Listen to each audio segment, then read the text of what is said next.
guys, welcome back to the channel, and today we're gonna be reacting to Europe's Franco-German power is finally back. Is sponsored by what does that Nebula. mean? The alliance between That's France and Germany's in power again. No, you know that, but Oh. what does it mean for Oh. everyone else? We're about to find out. Berlin and Paris has always been a pillar of European politics.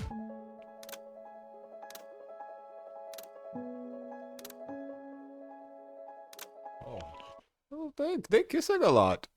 These two. Look at all these. Look at all these. Look at all these. What's going on with them two? It's on the cheek. I don't know. One of them.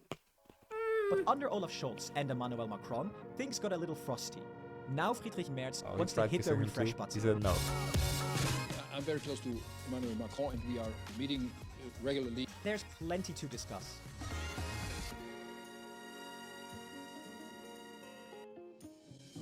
After a little stumbling block, Merz is now Germany's chancellor, and his first major foreign policy move? A direct flight to Paris to meet his new friend Emmanuel Macron. That's a notable shift from Olaf Scholz, whose relationship with Macron, well, let's just say they weren't exactly buddies. So with Merz at the helm, the big question is, will he and Macron actually get along? And that's why we've broken it down. 3 key areas where Merz and Macron will likely align through common interest, and 2 areas where sparks could fly due to diverging interests. Let's start with where they agree. And first up is the changing relationship with the United States. Germany's habits of looking to Washington on big foreign policy decisions has long been a thorn in Macron's side. France, sticking to its Gaullist roots, has always been wary of relying too much on the US. Macron kept close ties with both Trump and Biden, but his message has always been consistent. Europe needs to stand on its own 2 feet. And now, with Merz in power, France might finally have a real ally in Berlin. Für mich wird Nothing wrong with that. I feel like, it's kind of like trust but verify. So it's like, yeah, we're allies, but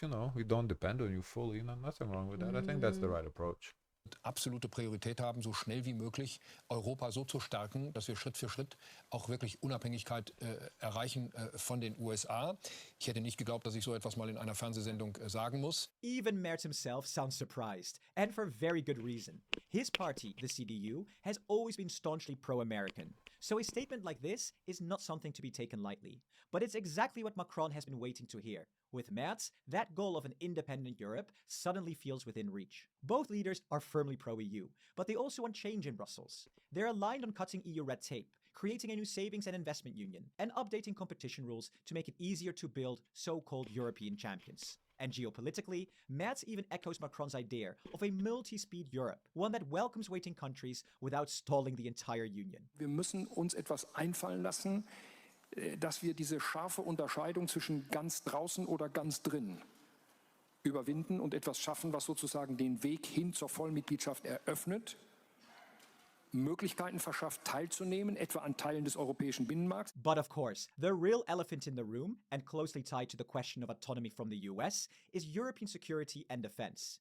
And here too, Merz and Macron seem surprisingly aligned. Merz's decision to scrap Germany's debt brake and massively boost defense spending was met with cheers in Paris. But Merz didn't stop there. He went on to question whether NATO would even exist by the time of its upcoming June summit, and warned that the EU may need to establish independent defense capabilities much more quickly. That's strikingly close to Macron's own words from only a few years ago, when he said NATO was suffering from being brain dead. And with Germany's financial firepower, that could lead to major joint projects in the years ahead. And then there's nuclear deterrence. Merz has even suggested that Britain and France could share their nuclear weapons to cover all of Europe, because the US can no longer be fully trusted to defend NATO. I have to say, at this point, French diplomats might have reached for the remote, wondering if they'd accidentally turned on a Macron speech, because this kind of language of strategic autonomy is exactly what Macron has been calling for. Even on Ukraine, the two are now more aligned. France supports sending long-range missiles, and Merz has shown more willingness to deliver Taurus missiles to Kiev too, something Scholz firmly opposed. And both leaders now back NATO membership for Ukraine,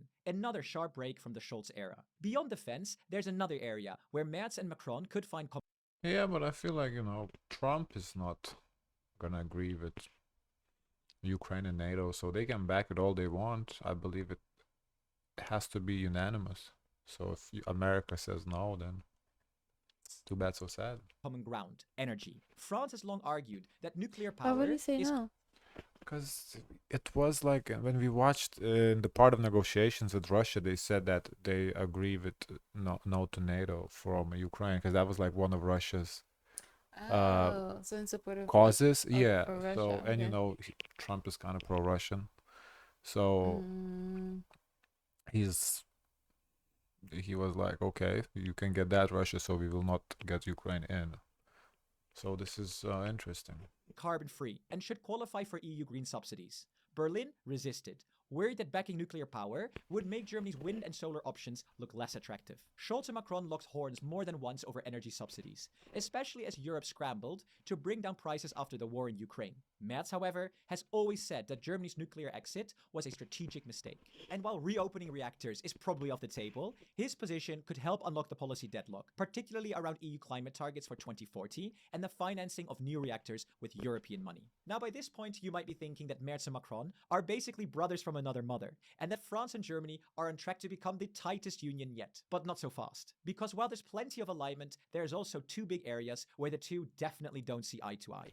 First up is trade, and specifically the Mercosur Agreement. Mercosur is a major South American trade bloc made up of Brazil, Argentina, Uruguay, and Paraguay, home to over 270 million people. The EU has been negotiating a trade deal with Mercosur for more than 3 decades, and it was finally signed in wow. 2024. But it still needs formal approval from a qualified majority of EU countries and a majority in the European Parliament. And this is where things get rather tense, because in France this deal is hugely unpopular. Critics argue it would give Latin American farmers an unfair edge, since production standards are much stricter here in Europe, especially when it comes to beef imports. Allowing cheaper Wow. Latin American So just do what you do with America. Make them Yeah. comply. Like allow the imports, but only the ones that comply.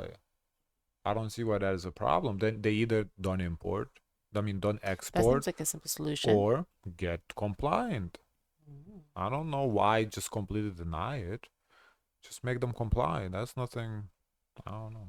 beef could undercut European producers and reignite the anger of French farmers. Pushing it through now could trigger another farmers' revolt and pour more fuel on the fire of France's already surging far right. We've actually made a full video on this, linked to Ah, I get it. He's trying to walk a thin line. Because the right is kind of. I remember when we did the election for France, right was he won, but he didn't win strongly. So I think he, even though if that's something he might agree with, if if the country might go completely to the other side, Mm. that's a line he has to walk. I understand it's a tough position to be in. above if you want a deep dive. But in Germany, the mood couldn't be more different. Merz sees this new trade deal as a key part of reviving Germany's sluggish economy, and Mercosur is right at the top of his inbox. He wants it ratified, fast. So, if France manages to pull together a blocking minority, it could derail the Franco-German engine. But I still think, they could do it, just make it harder to not like harder to punish them, but just make them comply, like who may comply America, Once again. And then there's the second big sticking point, shared EU debt. You see, while both Merz and Macron want to boost Europe's competitiveness and defense spending, they don't agree on how to pay for it. Macron will keep pushing for joint borrowing at the EU level, but Germany? Not so fast. Now that Berlin is loosening the purse strings at home, it's even less enthusiastic about doing the same with other EU countries.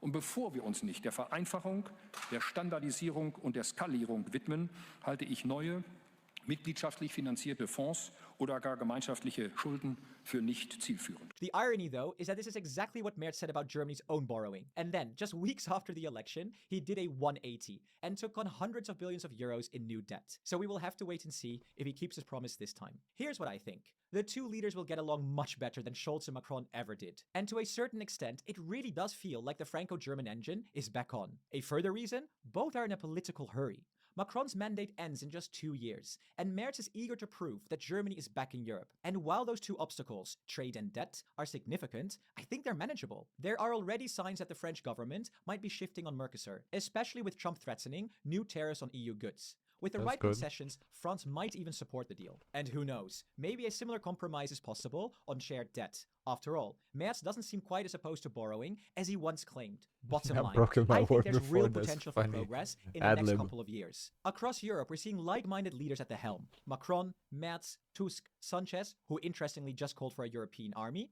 and even Meloni in Italy, who Merz may find common ground with on tougher migration policies. So yes, I'm hoping for real progress, especially on European autonomy, something we've been calling for years. And let's not forget, this is also incredibly important for Ukraine, and a strong European alliance between Merz and Macron could bring clarity and support. You see, the war in Ukraine is something I've been following super closely. I genuinely believe its outcome will be pivotal for the future of Europe. And every month, one of my favorite creators, Real Life Lore, delivers incredible breakdowns of global events, with Ukraine always playing a pivotal role.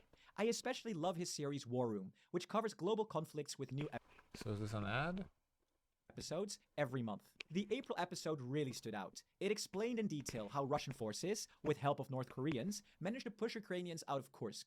The advancement also put roughly 3/4 of the around 10,000 Ukrainian troops, including thousands of Ukraine's most elite soldiers present in Kursk, at a major risk of encirclement and nearly split them in two, leading to growing calls within the Ukrainian armed forces to pull out from Kursk and cut their losses. Honestly, I had no idea how close Ukraine came to losing some of its most battle-hardened and experienced special units. No. It is a fascinating and sobering story that shows both the immense challenges Ukraine faces and the incredible heroism they continue to display. What makes War Room even more special is that it doesn't just focus on Ukraine. It also dives into the underreported conflicts, like the ongoing violence in Syria and the collapse of the Okay, I do believe this is an ad. Mhm. Which, I mean, cool Okay. that he promotes his friend, but yeah.